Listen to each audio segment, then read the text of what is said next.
সুপ্রভাত।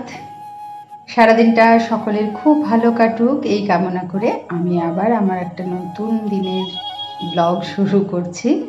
আমার শরীরটা কালকেও বলছিলাম না একটু ভালো নেই, সেই কারণে আজকে তোমাদের দাদা আমাকে বললো তোমাকে আর বেরোতে হবে না, আমি কোকোকে বাইরের থেকে একটু ঘুরিয়ে নিয়ে আসছি। আর এদিকে দেখো বৃষ্টি পড়ছে বলে ওকে ছাতা মাথায় দিয়েও নিয়ে যেতে হবে।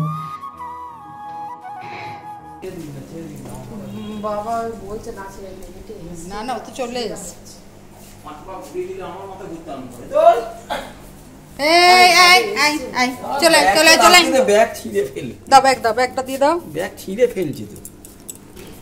ব্যাগের জন্য না, তোমাকে ধরবে বলেই হয়ে যাবে। এনে ব্যাগ, এই দাও দেখেছি ব্যাগ চো থাকলেই বাকি। আর যাবো না, বেরোবো না, ও কিচ্ছু করবে না, তুমি মানে ধরে নে ধরে নে ধরে নে ধরে নে। রোজ দিন তো আমাদের খাবার তোমাদের সাথে শেয়ার করি, তাই ভাবলাম আজকে কোকোর খাবারটা তোমাদের সাথে শেয়ার করি। কোকোর খাবারটা ঠান্ডা করছিলাম আর আমাদের রান্না হয়ে গেছে। আজকে মায়ের একাদশী, ওই জন্য মায়ের খাবার আলাদা। এখন চাটা খাওয়া হয়ে গেছে, একটু হারমোনিয়ামটা নিয়ে বসাই হয় না তো ঘুম থেকে উঠে। তো আমি বসবো কি দেখবে, একটা ছোট্ট জায়গায় আমি বসেছি।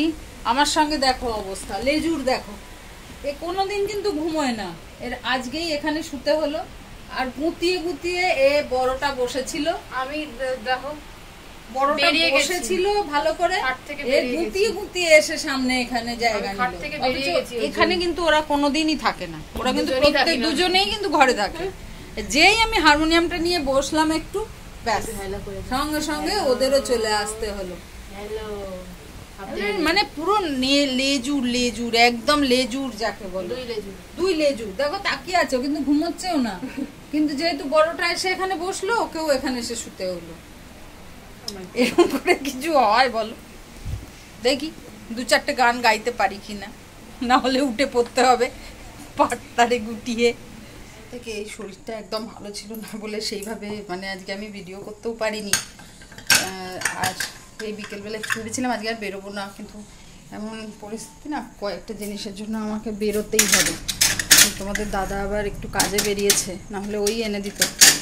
আর মানে আর ওরও আজকে শরীরটা ভালো না, ওই জন্য আর ওকে বললাম থাক, তোকে যেতে হবে না, আমি বেরিয়ে গিয়ে নিয়ে আসি। কাছেই অবশ্য যাব, গিয়ে নিয়ে চলে আসবো। ঠিক আছে, চলো আজকের মতো ব্লগটা এটুকুই রাখছি, দেখা হবে পরের ব্লগে। তোমরা খুব ভালো থেকো, সুস্থ থেকো, সাবধানে থেকো।